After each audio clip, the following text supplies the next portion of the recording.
Hi guys, and welcome back. Today I'm going to be speaking on a short case that happened this past week. Just want to start off by saying, you know what, if especially if you're a U.S. citizen and you live in the U.S., exercise your constitutional rights. Don't ever make it easier for law enforcement to bring you up on charges or help out with your actual case, just for the fact that you're not in their best interest. It won't be your last time to ever speak on your actual case when they tell you after you leave this room. You're not going to be able to tell your side of the story. Yes, you are. You're going to court. You're going to trial. You are going to be able to tell your side, or your lawyers tell your side. So don't ever speak with any kind of law enforcement, friendly or not, without a lawyer or a court appointed lawyer. You're not going to get out of there sooner just by cooperating, by actually participating in an interview. No, you're not. Only your lawyer can get you out, or the judges can release you on your own. These detectives, they're not in your best interest. They're not there to help you out. They just want to close your case and go on to the next one. That's all you are. With that being said, um, we have this individual who's actually 31 years old. He's an actual, he has pretty much, he holds a lot of weight. He holds a lot of weight. And according to this complaint, a 43-year-old and a 23-year-old were actually selling for him. Not selling for him, but selling his product. And according to the document of this 23-year-old, when they actually law enforcement raided his house for a search with a search warrant, they recovered a powdery substance believed to be cocaine, a 10 millimeter Glock pistol, and about $6,000 in cash. Again, don't hold any kind of cash in your house at any time because of the fact that once they get that money, you're not going to ever get that money back, and it will come in handy if you need to hire a lawyer or do some time in prison. So always keep that separate. Or any type. Don't even drive around with that kind of money because the cops can actually seize it just for no reason. It's that easy.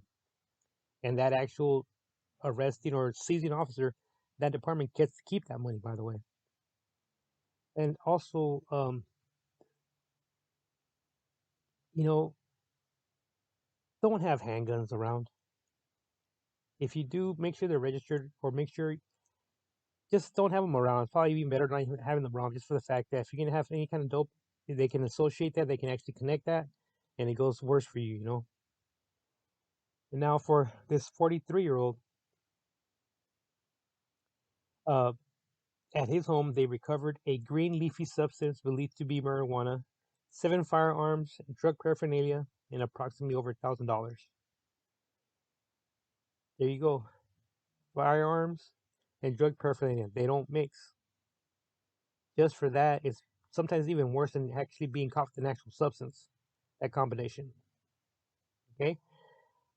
And always have a lawyer present when you're interviewed, because these individuals obviously did not. It states that during the interview, both men admitted to selling drugs, and they named their supplier as the 31-year-old. So they read it out quick. They didn't hold back. They didn't hold back. Now this 31-year-old is going to have actual paperwork with your name on it, accusing him of being his actual drug dealer. So now they actually raided this actual individual's home, and according to the document, it says that they were charged with via criminal complaint with possession with intent to distribute controlled substances and possession of firearms in furtherance the drug trafficking crime. They already made their first appearance in court, and inside this actual home of this 31-year-old, law enforcement recovered large amounts of cocaine, methamphetamine, LSD, ecstasy, marijuana, large amounts of currency. Doesn't say how much. See, that's right there, suspect right there. How much? How do they not know how much was actually there? How do they not know how much cash was there? A gold-plated 50 caliber pistol with a homemade suppressor. There you go. And apparently, prior to the search, he barricaded himself inside the actual home and refused to cooperate with law enforcement. Oh, and by the way, this actual the 43-year-old law enforcement previously identified him as the alleged local president of the Bandidos, one of the most dangerous organized motorcycle gangs there is in the U.S. supposedly. So now they're going to have paperwork on this actual motorcycle club president that he ratted